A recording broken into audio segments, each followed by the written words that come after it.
భారత రాజకీయ చరిత్రలో అయోధ్య అంటే అద్వానీ, అద్వానీ అంటే అయోధ్య.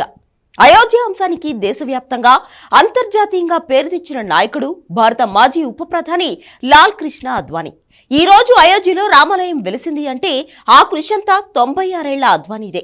80ల నుంచి అయోధ్య అంశాన్ని దేశ రాజకీయాల్లో ప్రధాన అంశంగా చేసి అందుకోసం ఉద్యమించి రథయాత్రలు చేసి ఆందోళనలు చేసి న్యాయస్థానాల్లో పోరాడి నిరంతరం శ్రమించిన నాయకుడు ఎల్కే అద్వానీ.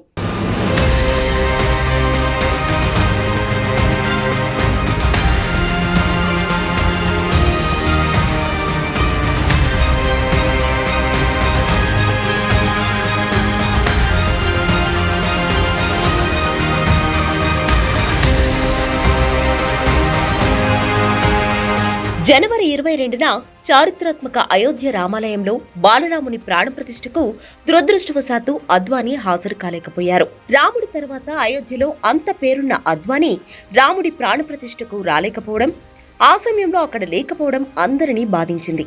కానీ ఇప్పుడున్న నాయకులకు భయపడి, ప్రలోభాలకు లోబడి మెయిన్ స్ట్రీమ్ మీడియా కానీ, నాయకులు కానీ, సెలబ్రిటీలు కానీ అద్వానీ ఎక్కడా అని అడగలేదు. ఆయన గురించి బహిరంగంగా ప్రస్తావించనూ లేదు. అద్వానీ గురించి మాట్లాడితే ఏం కొంపలు మునుగుతాయో అన్న భయంతో అందరూ గుట్టు చప్పుడు కాకుండా కార్యక్రమాన్ని పూర్తి చేసుకుని బయటపడ్డారు. వయోభారం వల్ల, చలి వల్ల అద్వానీ అయోధ్యకు రాలేకపోయారు అని ఎవరికి వాళ్లే చెప్పుకున్నారు తప్ప ఆయన ఎందుకు రాలేదు?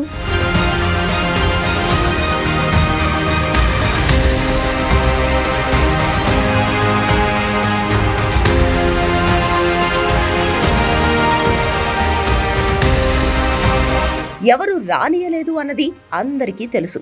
కానీ రాముడి కోసం, రామాలయం కోసం మొదటి నుంచి పరితపించి ఉద్యమించి పోరాడిన ఆకుర వృద్ధుణ్ణి, ఆయన సాహసాన్ని ఖచ్చితంగా గుర్తు చేసుకోవాల్సిందే. ప్రస్తుతం అద్వానీ వయసు 96 ఏళ్లు. అసలు సిసలైన హిందుత్వవాది. భారతీయ జనతా పార్టీ తరపున లోక్సభలో అడుగుపెట్టిన తొలి ఎంపీ. 1998, 99 ఎన్డీఏ ప్రభుత్వాల్లో కీలక పాత్రధారి, సూత్రధారి కూడా. అయోధ్యలో రామాలయం కోసం 1990 సెప్టెంబర్ 25న సోమనాథ్ ఆలయం నుంచి అయోధ్య వరకు చారిత్రాత్మక రథయాత్ర తలపెట్టారు అద్వానీ. కొద్ది రోజులకే ఆ యాత్రను అడ్డుకుని అద్వానీని అరెస్ట్ చేసింది వీపీ సింగ్ ప్రభుత్వం. కానీ అద్వానీ రథయాత్ర దేశ రాజకీయాల్లో ఎన్నో మార్పులకు దారితీసింది.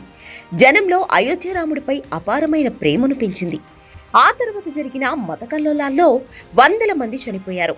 ఒక వర్గం అద్వానీనే బాధ్యుణ్ణి చేసి నానా తిట్లు తిట్టింది. 1992 డిసెంబర్ 6న లక్షల మంది సమక్షంలో కరసేవకులు అద్వానీ నాయకత్వంలో బాబ్రీ మసీదును కూల్చేశారు. బాబ్రీ మసీదును పడగొట్టాలని చెప్పి పట్టుదలతో ఉన్న అద్వానీ తన చిరకాల వాంఛను తీర్చుకున్నారు. ఆ తర్వాత ముంబై పేలుళ్లు, మత కల్లోలాలు చెలరేగాయి. పరోక్షంగా వీటన్నిటికీ అద్వానీయే బాధ్యుడని ఆ వర్గం శపించింది.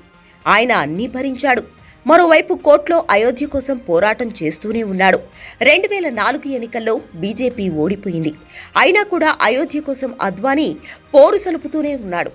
ఇప్పుడు లేచిన అయోధ్య గోడల కింద అద్వానీ జరిపిన పోరాటం దాగి ఉంది.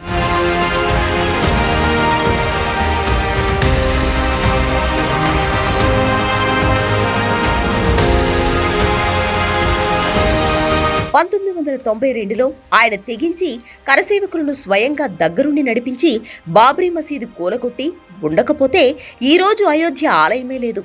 డ్రామా రాజకీయాలు, రకరకాల ప్రచార వ్యూహాలు తెలియని అద్వానీ అసలు సిసలైన జాతీయవాది. దేశ విభజనలో పాకిస్తాన్ నుంచి భారత్కు వలస వచ్చిన హిందుత్వవాది ఎల్కే అద్వానీ. ఒకానొక సందర్భంలో జిన్నాను దేశభక్తుడు అంటూ ప్రశంసించి పార్టీలోనే చాలా మందికి వ్యతిరేకి అయ్యారు. ఆర్ఎస్ఎస్ కూడా అప్పటి నుంచి అద్వానీని కాస్త దూరం పెడుతూ వచ్చింది. రోజులు మారిపోయాయి. 2014లో నరేంద్ర మోడీ లాంటి శక్తివంతమైన నాయకుడు బీజేపీ తరపున దేశానికి ప్రధాని అయ్యారు. అక్కడి నుంచి దేశమే మారిపోయింది. అయోధ్యకు అనుకూలంగా సుప్రీంకోర్టులో తీర్పు రావడం, చకచక ఆలయ నిర్మాణానికి ఏర్పాట్లు కూడా చూస్తుండగానే జరిగిపోయాయి. 96 ఏళ్ల వయసులో పూర్తిగా ఇంటికే పరిమితమైన అద్వానీని బీజేపీ అధిష్టానం కూడా పట్టించుకోవడం మానేసింది. ఆ మహానేత చేసిన త్యాగాలను కనుమరుగయ్యేలా చేసింది. అయోధ్య రామాలయం క్రెడిట్ మరొకరికి దక్కకుండా చేసిన వ్యూహంలో భాగంగా మొదట అద్వానీని, మురళీ మనోహర్ జోషిని అయోధ్య కార్యక్రమానికి పిలవలేదు. ఆ తర్వాత ఆహ్వానించారు.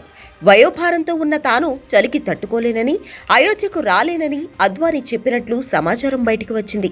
జీవిత కల సాఫల్యమవుతున్న వేళ అద్వానీ అయోధ్యకు రాకుండా ఉంటారా? మారిన కాలం, వ్యక్తులు, మారిన పరిస్థితులను దృష్టిలో పెట్టుకుని ఆయనే అయోధ్యకు దూరంగా ఉన్నారా అనే సందేహం చాలా మందికి ఉంది. ప్రధాని నరేంద్ర మోడీ చేతుల మీదుగా రామాలయ ఆలయం ప్రారంభం జరగాలని రాసి ఉంది. విధి ఆయనకు అవకాశం ఇచ్చింది అని అనడం ద్వారా అద్వానీలో పరిణితి చెందిన నేత కనిపిస్తాడు. అయోధ్య రామాలయం ఫ్రేమ్లో ఈరోజు అద్వానీ కనిపించకపోవచ్చు, కానీ ఆ ఆలయం కోసం అద్వానీ పడిన శ్రమ, చేసిన పోరాటాన్ని మాత్రం జనం మర్చిపోరు.